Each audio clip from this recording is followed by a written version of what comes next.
तो दोस्तों कहा है कि ले दे के अपने पास एक नज़र ही तो है, क्यों देखे ज़िंदगी को किसी और की नज़र से हम। तो हेलो फ्रेंड्स, मैं हूं विनय और आप सभी का स्वागत है हमारे यूट्यूब चैनल 10th 91 12th 87 पे। तो फ्रेंड्स, आज का ये वीडियो बहुत ज़्यादा इंटरेस्टिंग और बहुत ही बेसिक वीडियो होने वाला है हमारे इंग्लिश ग्रामर के बहुत ही इंपॉर्टेंट टॉपिक टेंस के ऊपर में। तो फ्रेंड्स, जैसा कि हम जानते हैं कि जो टेंस होता है हमारा वो बहुत ही इंपॉर्टेंट टॉपिक होता है। अगर हमने टेंस को अच्छे से पढ़ लिया, टेंस को अच्छे से कवर कर लिया, तो हमारे इंग्लिश में आने वाले अधिक से अधिक डाउट्स जो है वो समाप्त हो जाते हैं। और इंग्लिश में टेंस जो है हमारे आने वाले हर एक चैप्टर्स की एक बेसिक अंडरस्टैंडिंग हमें दे देता है। चाहे हम इंग्लिश को रीड करें या उसका हिंदी में अनुवाद हमें करना हो, उसका हिंदी में ट्रांसलेट करना हो, किसी भी स्टोरी को हम पढ़ें, है ना, कोई भी नोवेल पढ़ें, तो उसका इंग्लिश से अगर हिंदी में हमें अनुवाद करना है तो टेंस की सहायता से हम उसका अनुवाद कर सकते हैं। या स्पोकन इंग्लिश की अगर हम बात करें तो इंग्लिश बोलने के लिए भी टेंस जो है बहुत ज़्यादा ज़रूरी होता है। तो अगर हमने टेंस को अच्छे से कवर कर लिया तो हमारी बहुत सारी चीज़ें जो है अच्छी हो जाएंगी। तो इस वीडियो में हम टेंस का इंट्रोडक्शन, यानी ये वीडियो हमारी टेंस के इंट्रोडक्शन के ऊपर में होने वाली है, और बाकी आने वाली वीडियोस के माध्यम से हम आप बाकी की जो 12 टेंस हैं उनको एक एक करके देखेंगे। तो आज की वीडियो में हम इंट्रोडक्शन देखेंगे।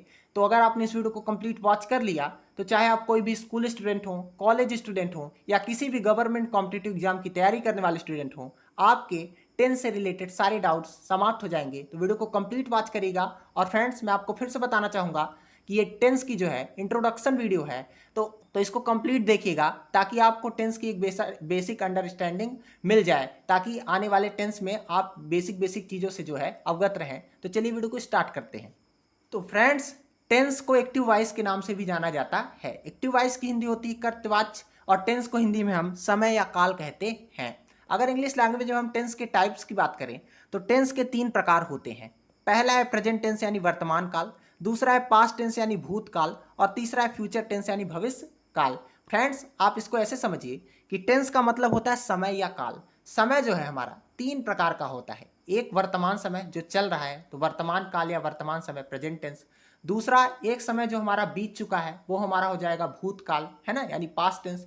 और तीसरा जो समय हमारा आएगा यानी भविष्य का की बात अगर हम करें तो हमारा हो जाएगा भविष्य काल यानी फ्यूचर टेंस। जैसे मैं पढ़ा रहा हूँ, ये हमारा है प्रेजेंट टेंस, है ना। कल मैंने क्लास ली थी, ये हमारा हो गया पास्ट टेंस। और आने वाले कल मैं क्लास लूंगा, ये हमारा हो गया फ्यूचर टेंस। तो ये आप समझ गए होंगे, आई होप। अब फ्रेंड्स, जो हमारे ये तीनों टेंस होते हैं इनके भी चार चार टाइप्स होते हैं। तो प्रत्येक टेंस के फ्रेंड्स 4 भेद होते हैं।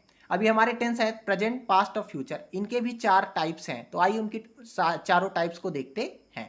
तो फ्रेंड्स, पहला टाइप्स होता है इंडेफिनिट टेंस, दूसरा होता है कंटिन्यूअस टेंस, तीसरा परफेक्ट टेंस, और चौथा परफेक्ट कंटिन्यूअस टेंस। तो फ्रेंड्स, अगर हम आपसे पूछें कि प्रेजेंट टेंस की चारों टाइप्स बताइए, तो आपको कुछ नहीं करना है, इसी के आगे प्रेजेंट वर्ड जोड़ देना है। तो प्रेजेंट के जो है चारों टाइप्स हो जाएंगे। पहला present indefinite tense, present continuous tense, present perfect tense, और फिर प्रेजेंट परफेक्ट कंटिन्यूअस टेंस। इसी प्रकार से past indefinite tense, past continuous tense, past perfect और पास्ट परफेक्ट कंटिन्यूअस टेंस। इसी प्रकार से फ्यूचर में भी future indefinite tense, future continuous tense, future perfect tense और फ्यूचर परफेक्ट कंटिन्यूअस टेंस। यानी टेंस मेनली 3 टाइप्स का, पहला है प्रेजेंट, फिर पास्ट, फिर फ्यूचर। और ये जो तीनों हैं इनके 4 टाइप्स, यानी 3 चौके 12, टोटल 12 टेंस हमारे होंगे। यानी टेंस की संख्या जो है हमारी 12 हो जाएगी। तो इन 12 टेंस को हम अच्छे से पढ़ेंगे, और अगर आपने इन 12 टेंस को अच्छे से सीख लिया तो आप बिल्कुल समझ लीजिए कि आपका जो है इंग्लिश लैंग्वेज में जो आपको डर है ना, चीज़ें नहीं समझ में आती हैं, चाहे इंग्लिश को बोलना हो या इंग्लिश का पढ़ के उसका हिंदी में ट्रांसलेट समझना हो, उसको हिंदी में उसका अनुवाद समझना हो, है ना, या कोई भी आप आगे का कोई भी इंग्लिश ग्रामर का चैप्टर पढ़ेंगे, जैसे कि नाउन, प्रोनाउन, वर्ब, एडवर्ब, या पैसिव वॉइस आप पढ़ते हैं, तो एक्टिव वॉइस पढ़े बिना यानी टेंस पढ़े बिना आपको पैसिव वॉइस समझ में नहीं आएगा। तो ये चैप्टर जो है एक बेसिक अंडरस्टैंडिंग आपकी डेवलप कर देगा। तो इसको बहुत ही ध्यान से पढ़िएगा। अब फ्रेंड्स, अब हम टेंस में जो है कुछ बेसिक चीज़ों को आइए समझते हैं। तो फ्रेंड्स, मैंने आपको बताया कि टेंस को एक्टिव वॉइस कहते हैं, यानी कर्तवाच्य कहते हैं। तो आइए हम टेंस या एक्टिव वॉइस की डिफिनेशन को अच्छे से देखते हैं। तो फ्रेंड्स, अगर इसके हम डिफिनेशन की बात करें तो जब वर्ब यानी क्रिया के द्वारा सब्जेक्ट कर्ता को प्रधानता दी जाती है तो सेंटेंस हमारा एक्टिव वॉइस में होता है। इसको आप ऐसे समझिए फ्रेंड्स, एक एग्जांपल के थ्रू, जैसे राम किताब पढ़ता है, इसमें आप अभी समझिए कि हमारा जो डूअर होता है, जो काम को करता है, कर्ता का मतलब जो काम को करे, तो वही होता है हमारा सब्जेक्ट। तो हमारा इसमें किताब कौन पढ़ रहा है? राम पढ़ रहा है, तो राम है हमारा सब्जेक्ट। अब यहाँ पे फ्रेंड्स किताब जो है हमारा ये है ऑब्जेक्ट, और पढ़ना यानी पढ़ता है यानी पढ़ना जो है हमारी वर्ब। तो इसमें जो वर्ब है इसके द्वारा किसको प्रधानता दी जा रही? राम को। जैसे मैं पूछूं कि कौन किताब पढ़ता है, तो इसका आंसर आ रहा है कि राम किताब पढ़ता है। तो जब हमारे सेंटेंस में जो है वर्ब के द्वारा सब्जेक्ट को यानी कर्ता को प्रधानता दी जाएगी, तो वो हमारा सेंटेंस जो है एक्टिव वॉइस होगा। जैसे ये सेंटेंस हमारा एक्टिव वॉइस है, या कहें कि टेंस है एक हमारा। अब ये कौन सा टेंस है? तो ये प्रेजेंट इंडेफिनिट टेंस है, तो इसी को हम आगे पढ़ने वाले हैं। अब फ्रेंड्स जैसे एक मैं और एग्जांपल लूं कि वह पत्र लिख रहा है। अब इसमें मैं पूछूं कि कौन पत्र लिख रहा है, लिखने की जो क्रिया है, मेन रूप से जो लिखने का कार्य है वो कौन कर रहा है? वह कर रहा है। यानी इसमें जो है हमारी क्रिया के द्वारा जो है सब्जेक्ट को प्रधानता दी जा रही है। तो ये सेंटेंस हमारा जो है एक्टिव वॉइस होगा। तो आई होप आप इसको समझ गए होंगे कि जब किसी वर्ब के द्वारा सब्जेक्ट को प्रधानता दी जाती है तो सेंटेंस हमारा जो होता है वो एक्टिव वॉइस होता है। अब फ्रेंड्स आइए और कुछ बेसिक बेसिक चीजों को समझते हैं। तो फ्रेंड्स मैं आपको जब टेंस पढ़ाऊंगा तो आपको मैं एक प्रोसेस बता देना चाहता हूं कि किस प्रोसेस के थ्रू मैं आपको टेंस बताऊंगा। तो फ्रेंड्स जैसे मैंने यहाँ पे एक हिंदी में जो है सेंटेंस लिखा है कि राम आम खाता है, राम ईट्स मैंगो। इंग्लिश और हिंदी में पहले मैंने हिंदी में लिखा, फिर इसी का ट्रांसलेशन इंग्लिश में बना दिया। तो फ्रेंड्स आपको मैं जब टेंस पढ़ाऊंगा तो आपको मैं इसी तरीके से टेंस पढ़ाऊंगा कि कोई भी हिंदी में अगर आप वाक्य देखते हैं तो आप उसका इंग्लिश में ट्रांसलेशन बना ले जाएंगे। यानी हिंदी में कोई वाक्य देखेंगे तो आप पहचान जाएंगे कि कौन सा टेंस है, प्रेजेंट इंडेफिनिट है कि फ्यूचर इंडेफिनिट है कि हमारा पास्ट इंडेफिनिट है। और अगर कोई सेंटेंस जो है हमारा इंग्लिश में भी अगर लिखा रहेगा तो उसको भी आप बड़े आसानी से पहचान ले जाएंगे। और फ्रेंड्स हम जो है टेंस जब पढ़ेंगे तो टेंस में मेनली हम 5 चीजों से टेंस को पढ़ेंगे। किसी भी टेंस को जब हम पढ़ना चालू करेंगे तो उसमें मेनली हम 5 चीजों को पढ़ेंगे, जिसमें पहला रहेगा उसकी पहचान। जैसे फ्रेंड्स ये जो मैंने यहाँ पे वाक्य लिखा है कि राम आम खाता है, इसको देख के ही मैं बता सकता हूँ। हिंदी में अगर कोई मुझसे पूछेगा कि राम आम खाता है कौन सा टेंस है, तो मैं देख के ही बता दूंगा कि प्रेजेंट इंडेफिनिट टेंस है। तो इसी तरीके से पहचान होगी कि जिसके अंत में ता है, ती है, ते है, वो हमारा प्रेजेंट इंडेफिनिट। रहा है, रही है, रहे हैं, तुम्हारा पास्ट प्रेजेंट कंटिन्यूअस है ना। ऐसे सारे टेंसों को हम समझेंगे। तो किसी भी टेंस को पढ़ने के लिए मेनली 5 चीजें हम पढ़ेंगे, जिसमें पहला है पहचान, दूसरा है मेन वर्ब। मेन वर्ब का मतलब होता है मुख्य क्रिया। मुख्य क्रिया का मतलब जैसे उठना, बैठना है ना, बोलना, सुनना, ये सारी क्रियाएं जो है हमारी मेन वर्ब होती हैं। उसके बाद हम उसकी हेल्पिंग वर्ब पढ़ेंगे उस टेंस की। उसके बाद हम उसका स्ट्रक्चर या सिंटेक्स देखेंगे कि कैसे, उसकी संरचना देखेंगे कि कैसे हम जो है सेंटेंसेस को बनाएंगे। और जब भी हम जो है किसी टेंस को पढ़ेंगे तो हम मेनली उसके 4 जो है वाक्य बनाएंगे। पहला अफर्मेटिव,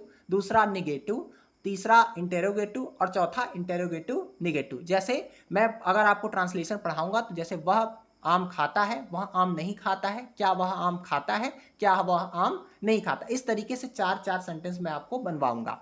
अब फ्रेंड्स आइए कुछ बेसिक बेसिक चीज़ों को और देखते हैं कि किसी भी जब हम टेंस पढ़ेंगे तो इस सारी चीज़ों का यूज हम करेंगे तो आपको थोड़ा बेसिक उसका आइडिया होना चाहिए। जैसे सब्जेक्ट, सब्जेक्ट की हिंदी होती है कर्ता। कर्ता नाम से स्पष्ट है कि जो काम को करे, वही होता है हमारा सब्जेक्ट। तो सब्जेक्ट का बेसिक मतलब होता है डूअर, जो काम को करता है।